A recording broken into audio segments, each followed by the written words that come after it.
You're playing checkers while your opponents play chess. You react while they anticipate. You fight battles while they win wars. And you keep wondering why life feels like an endless struggle against people who always seem 3 steps ahead. Most people move through life randomly. They respond to whatever comes. They make decisions based on emotion. They wonder why they keep losing to people who seem no smarter than them. But those people aren't smarter. They're more strategic. They understand something you don't. 400 years ago, a samurai named Miyamoto Musashi developed a system of strategic thinking so powerful that he never lost a single duel in over 60 encounters. He didn't win through superior strength. He won through superior strategy.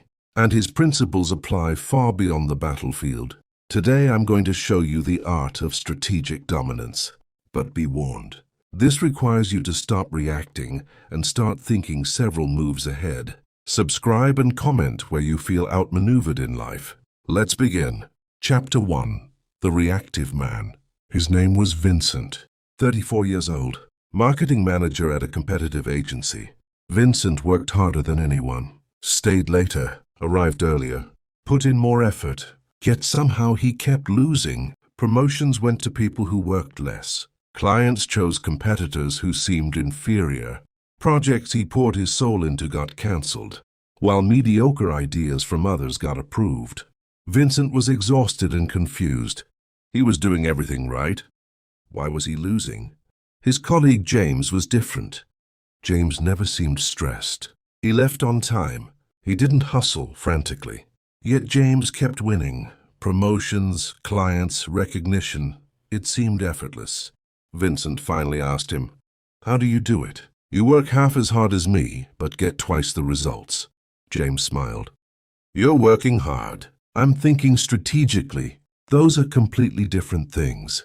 James handed Vincent an old book. The Book of 5 Rings by Miyamoto Musashi. "This man killed over 60 opponents in single combat," James said. "Not because he was strongest, because he understood strategy better than anyone in history. Read it. It'll change how you see everything." That night, Vincent opened the book expecting fighting techniques.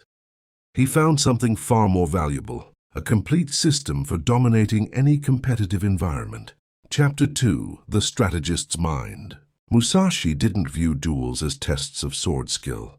He viewed them as psychological warfare where the sword was merely the final tool. "Most battles," he wrote, "are won before they begin. The fight itself is just confirmation." His first principle was simple but devastating. Know your enemy completely. Before every duel, Musashi studied his opponents obsessively. Their techniques, their temperaments, their fears, their patterns. By the time swords crossed, Musashi knew exactly how they would react to every situation. Vincent realized his mistake. He knew nothing about his competitors, nothing about what his bosses actually valued, nothing about why clients chose alternatives. He was fighting blind while others fought with complete information. Musashi's second principle cut deeper. Control the timing.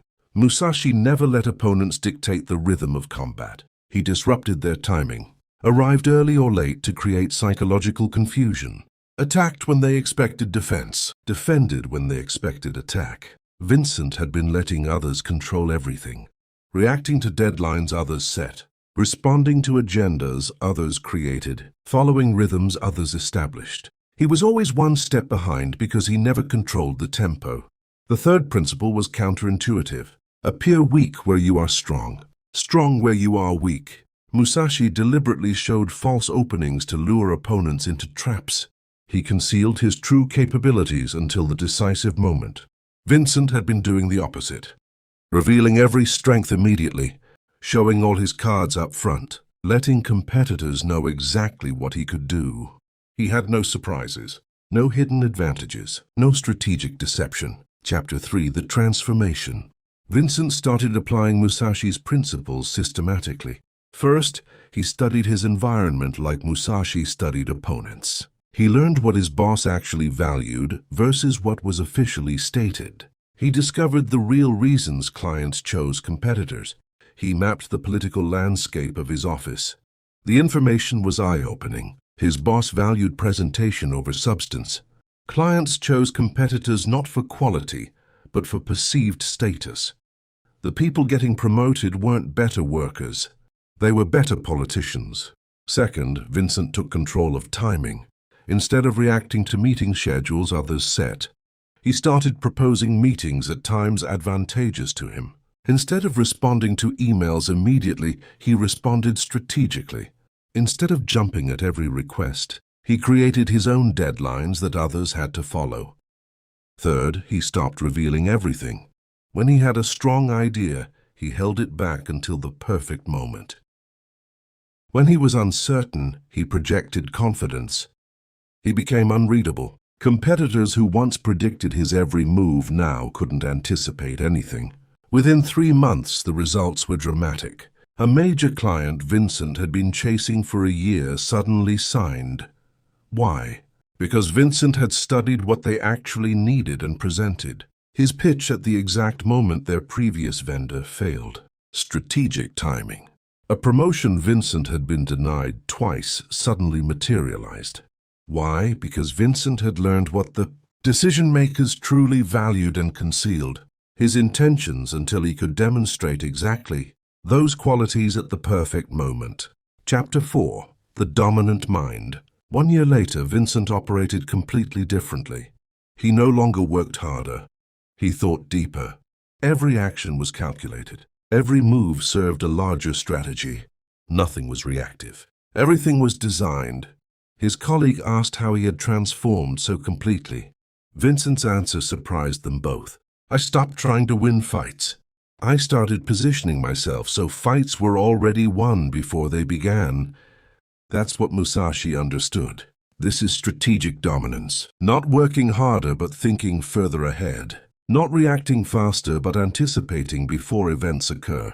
Not fighting battles but choosing which battles to fight and engineering their outcomes in advance. Musashi wrote that the ultimate strategy is to win without fighting.